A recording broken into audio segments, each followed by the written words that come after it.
यथार्थ मोक्ष।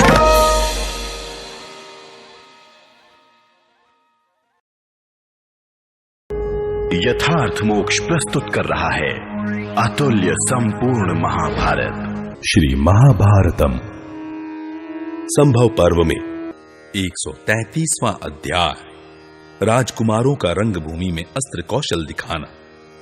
वैशंपायन जी कहते हैं, भारत, जब द्रोण ने देखा कि धृतराष्ट्र के पुत्र तथा पांडव अस्त्र विद्या की शिक्षा समाप्त कर चुके, तब उन्होंने कृपाचार्य, सोमदत्त, बुद्धिमान बाहलीक, गंगानंदन भीष्म, महर्षि व्यास तथा विदुर जी के निकट राजा धृतराष्ट्र से कहा, राजन, आपके कुमार अस्त्र विद्या की शिक्षा प्राप्त कर चुके हैं। कुरुश्रेष्ठ, यदि आपकी अनुमति हो तो वे अपनी सीखी हुई अस्त्र संचालन की कला का प्रदर्शन करें। यह सुनकर महाराज धृतराष्ट्र अत्यंत प्रसन्न चित्त से बोले। धृतराष्ट्र ने कहा, द्विजश्रेष्ठ भरद्वाज नंदन, आपने बहुत बड़ा कार्य किया है। आप कुमारों की अस्त्र शिक्षा के प्रदर्शन के लिए जब जो समय ठीक समझें, जिस स्थान पर जिस जिस प्रकार का प्रबंध आवश्यक माने, उस तरह की तैयारी करने के लिए स्वयं ही मुझे आज्ञा दें। आज मैं नेत्रहीन होने के कारण दुखी होकर जिनके पास आंखें हैं, उन मनुष्यों के सुख और सौभाग्य को पाने के लिए तरस रहा हूं, क्योंकि वे अस्त्र कौशल का प्रदर्शन करने के लिए भांति भांति के पराक्रम करने वाले मेरे पुत्रों को देखेंगे। धर्मवत्सल विदुर, गुरु द्रोणाचार्य जो काम जैसे कहते हैं उसी प्रकार उसे करो। मेरी राय में इसके समान प्रिय कार्य दूसरा नहीं होगा। तदनंतर राजा की आज्ञा लेकर विदुर जी बाहर निकले। महाबुद्धिमान भरद्वाज नंदन द्रोण ने रंगमंडप के लिए एक भूमि पसंद की और उसका माप करवाया। वह भूमि समतल थी, उसमें वृक्ष या झाड़ झंखाड़ नहीं थे। वह उत्तर दिशा की ओर नीची थी। वक्ताओं में श्रेष्ठ द्रोण ने वास्तु पूजन देखने के लिए डिंडिम घोष करा के वीर समुदाय को आमंत्रित किया और उत्तम नक्षत्र से युक्त तिथि में उस भूमि पर वास्तु पूजन किया। तत्पश्चात उनके शिल्पियों ने उस रंगभूमि में वास्तुशास्त्र के अनुसार विधिपूर्वक एक अति विशाल प्रेक्षागृह की नींव डाली तथा राजा और राजघराने की स्त्रियों के बैठने के लिए वहां सब प्रकार के अस्त्र शस्त्रों से संपन्न बहुत सुंदर भवन बनाया। जनपद के लोगों ने अपने बैठने के लिए वहां ऊंचे और विशाल मंच बनवाए तथा बहुमूल्य शिबिकाएं तैयार कराईं। तत्पश्चात जब निश्चित दिन आया, तब मंत्रियों सहित राजा धृतराष्ट्र, भीष्म जी तथा आचार्य प्रवर कृप को आगे करके बाहलीक, सोमदत्त, भूरिश्रवा तथा अन्यान्य कौरवों और मंत्रियों को साथ ले नगर से बाहर उस दिव्य प्रेक्षागृह में आए। उसमें मोतियों की झालरें लगी थीं।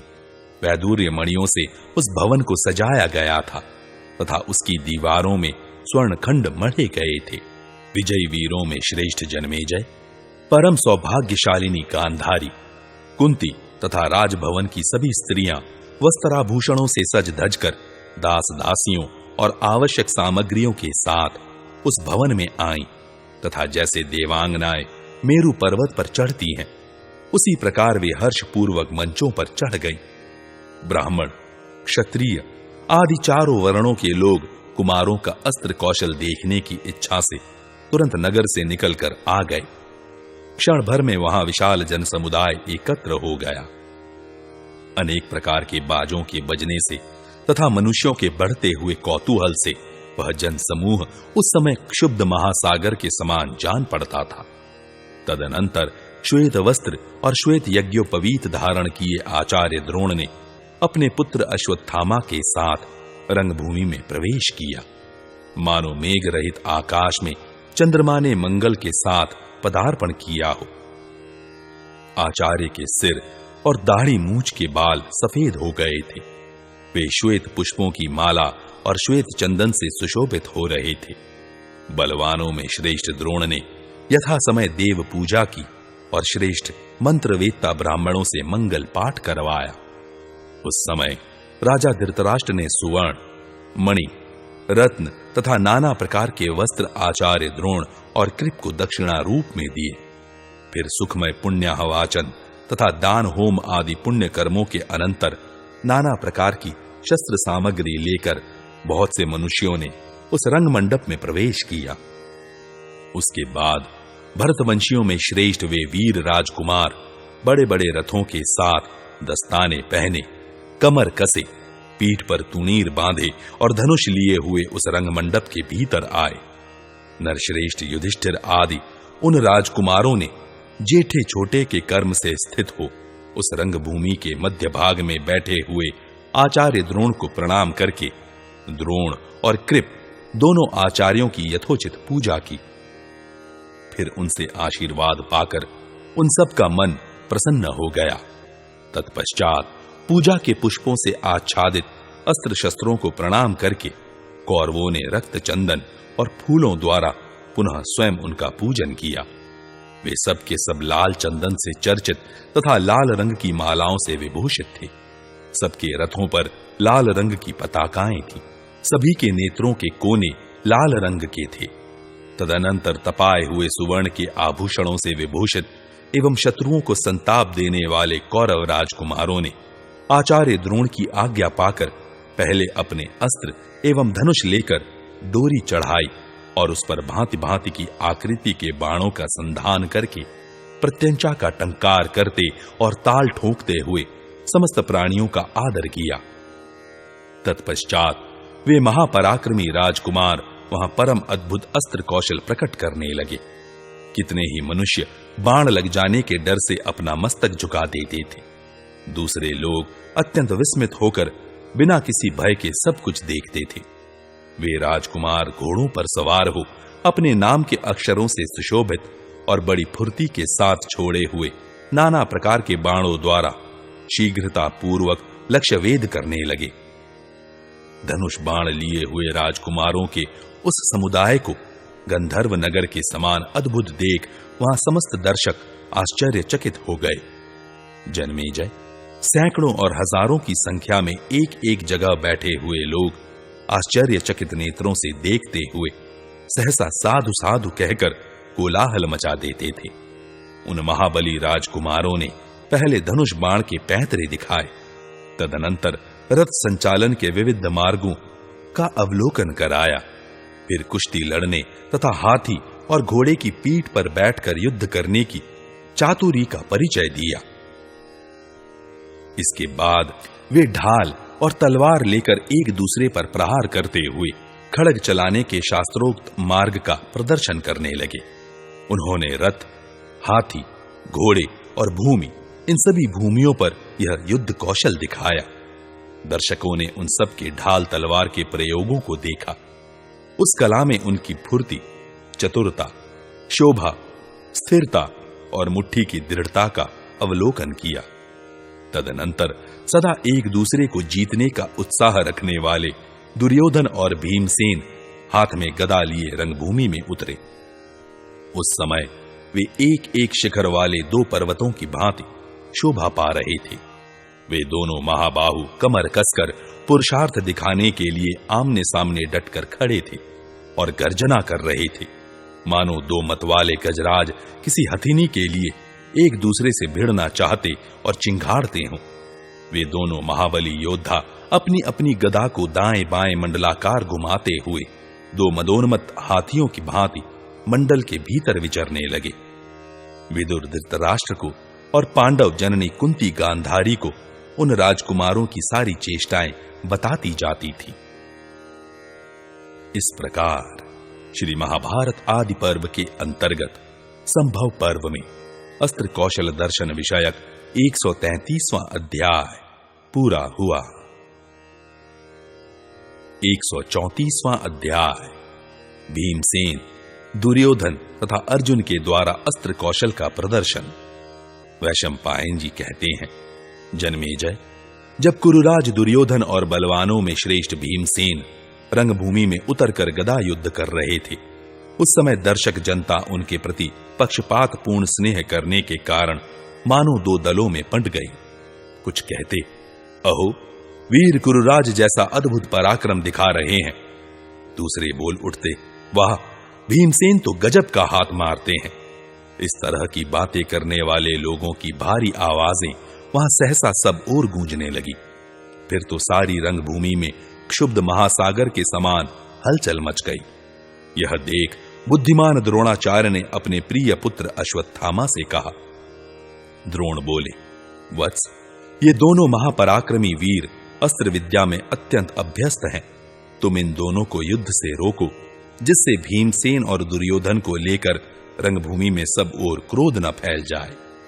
वैशंपायन जी कहते हैं, जन्मेजय, तदनंतर अश्वत्थामा ने बड़े वेग से उठकर भीमसेन और दुर्योधन को रोकते हुए कहा, भीम, तुम्हारे गुरु की आज्ञा है। गांधारी नंदन, आचार्य का आदेश है। तुम दोनों का युद्ध बंद होना चाहिए। तुम दोनों ही योग्य हो। तुम्हारा एक दूसरे के प्रति वेगपूर्वक आक्रमण अवांछनीय है। तुम दोनों का यह दुस्साहस अनुचित है, अतः इसे बंद करो।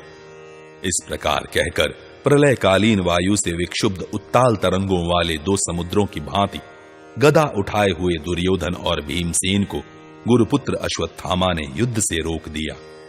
तत्पश्चात द्रोणाचार्य ने महान मेघों के समान कोलाहल करने वाले बाजों को बंद कराकर रंगभूमि में उपस्थित हो यह बात कही, दर्शकगण, जो मुझे पुत्र से भी अधिक प्रिय है, जिसने संपूर्ण शस्त्रों में निपुणता प्राप्त की है तथा जो भगवान नारायण के समान पराक्रमी है, उस इंद्र कुमार कुंती पुत्र अर्जुन का कौशल आप लोग देखें।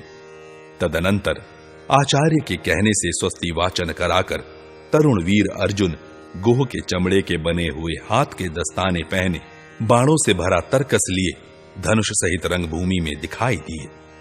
वे श्याम शरीर पर सोने का कवच धारण किए ऐसे सुशोभित हो रहे थे मानो सूर्य, इंद्रधनुष, विद्युत और संध्या काल से युक्त मेघ शोभा पाता हो। फिर तो समूचे रंगमंडप में हर्षोल्लास छा गया। सब ओर भांति भांति के बाजे और शंख बजने लगे। ये कुंती के तेजस्वी पुत्र हैं, ये ही पांडु के मझले बेटे हैं, ये देवराज इंद्र की संतान है, यही कुरुवंश के रक्षक हैं। अस्त्र विद्या के विद्वानों में ये सबसे उत्तम हैं। ये धर्मात्माओं और शीलवानों में श्रेष्ठ हैं। शील और ज्ञान की तो ये सर्वोत्तम निधि हैं। उस समय दर्शकों के मुख से तुमुल ध्वनि के साथ निकली हुई ये बातें सुनकर कुंती के स्तनों से दूध और नेत्रों से स्नेह के आंसू बहने लगे। उन दुग्ध मिश्रित आंसुओं से कुंती देवी का वक्ष स्थल भीग गया। वह महान कोलाहल धृतराष्ट्र के कानों में भी गूंज उठा। तब नरश्रेष्ठ धृतराष्ट्र प्रसन्न चित्त होकर विदुर से पूछने लगे, विदुर, विक्षुब्ध महासागर के समान यह कैसा महान कोलाहल हो रहा है? यह शब्द मानो आकाश को विदीर्ण करता हुआ रंगभूमि में सहसा व्यक्त हो उठा है। विदुर ने कहा, महाराज, ये पांडुनंदन अर्जुन कवच बांधकर रंगभूमि में उतरे हैं, इसी कारण यह भारी आवाज हो रही है। धृतराष्ट्र बोले, महामते, कुंती रूपी अरणी से प्रकट हुए इन तीनों पांडव रूपी अग्नियों से मैं धन्य हो गया। इन तीनों के द्वारा मैं सर्वथा अनुग्रहित और सुरक्षित हूं। वैशंपायन जी कहते हैं, जन्मेजय, इस प्रकार आनंदातेरीक से मुखरित हुआ वह रंगमंडप जब किसी तरह कुछ शांत हुआ, तब अर्जुन ने आचार्य को अपनी अस्त्र संचालन की फुर्ती दिखानी आरंभ की। उन्होंने पहले आग्नेयास्त्र से आग पैदा की, फिर वारुणास्त्र से जल उत्पन्न करके उसे बुझा दिया, वायव्यास्त्र से आंधी चला दी और पर्जन्यास्त्र से बादल पैदा कर दिए। उन्होंने भौमास्त्र से पृथ्वी और पार्वतास्त्र से पर्वतों को उत्पन्न कर दिया। फिर अंतर्धानास्त्र के द्वारा वे स्वयं अदृश्य हो गए।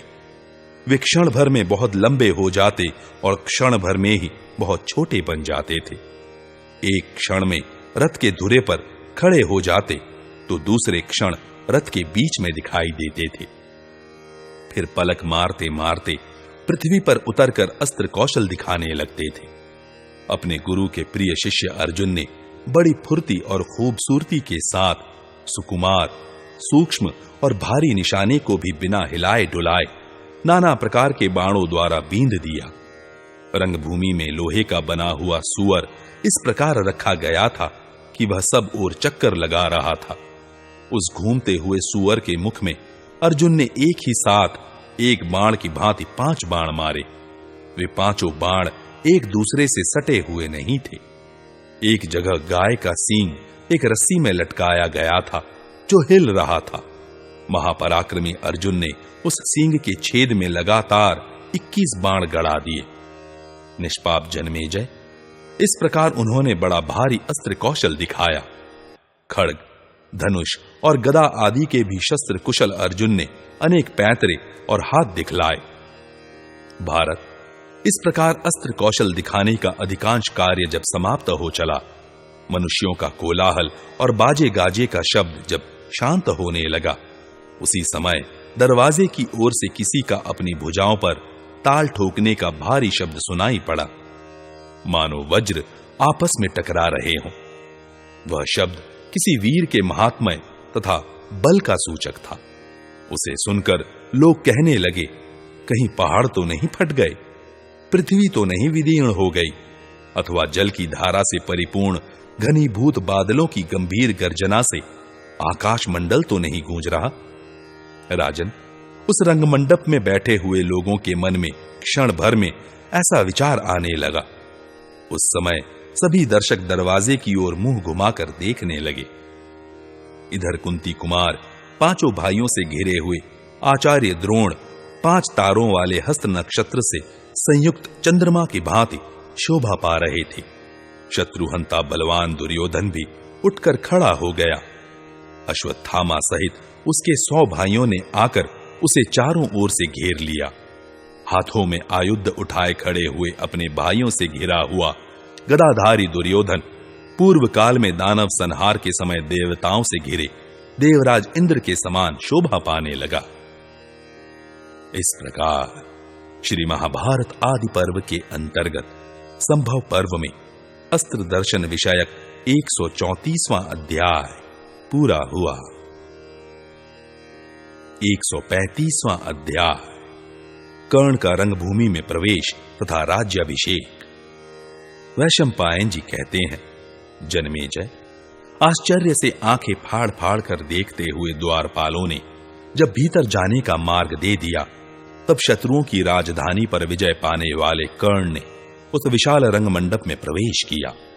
उसने शरीर के साथ ही उत्पन्न हुए दिव्य कवच को धारण कर रखा था। दोनों कानों के कुंडल उसके मुख को उद्भासित कर रहे थे। हाथ में धनुष लिए और कमर में तलवार बांधे वह वीर पैरों से चलने वाले पर्वत की भांति सुशोभित हो रहा था। कुंती ने कन्यावस्था में ही उसे अपने गर्भ में धारण किया था। उसका यश सर्वत्र फैला हुआ था। उसके दोनों नेत्र बड़े बड़े थे। शत्रु समुदाय का संहार करने वाला कर्ण प्रचंड किरणों वाले भगवान भास्कर का अंश था। उसमें सिंह के समान बल, सांड के समान वीर्य तथा गजराज के समान पराक्रम था।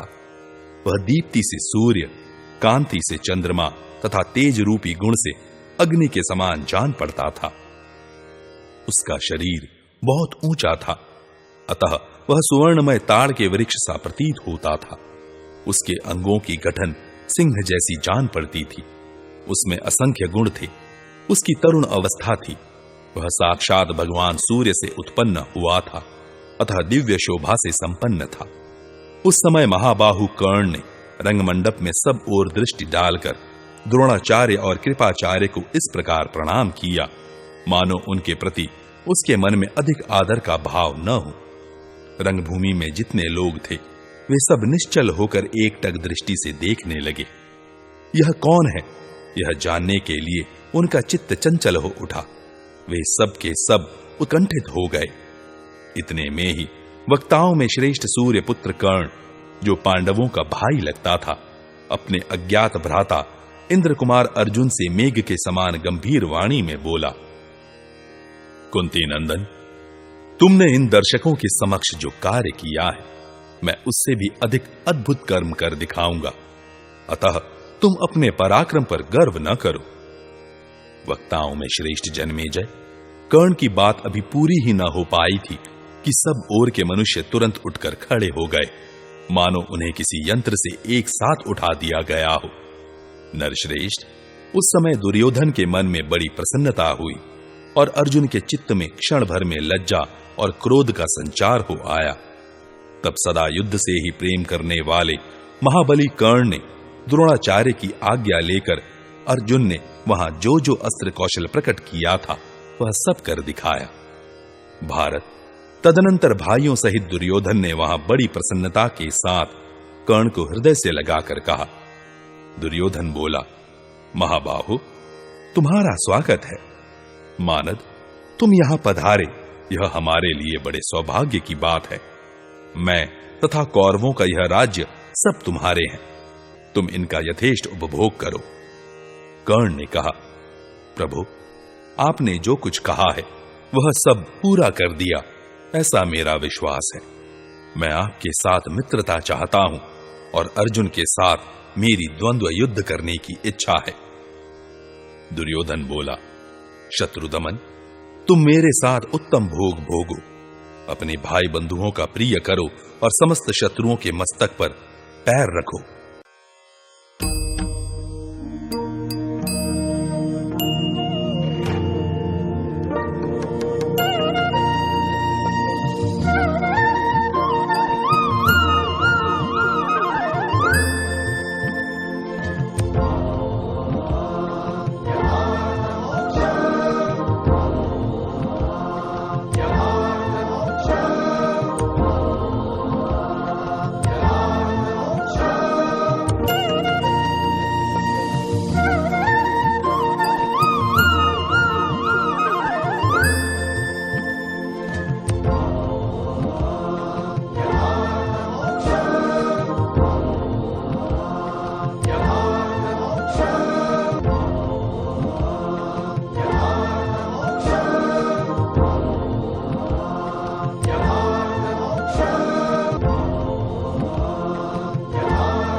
यथार्थ मोक्ष।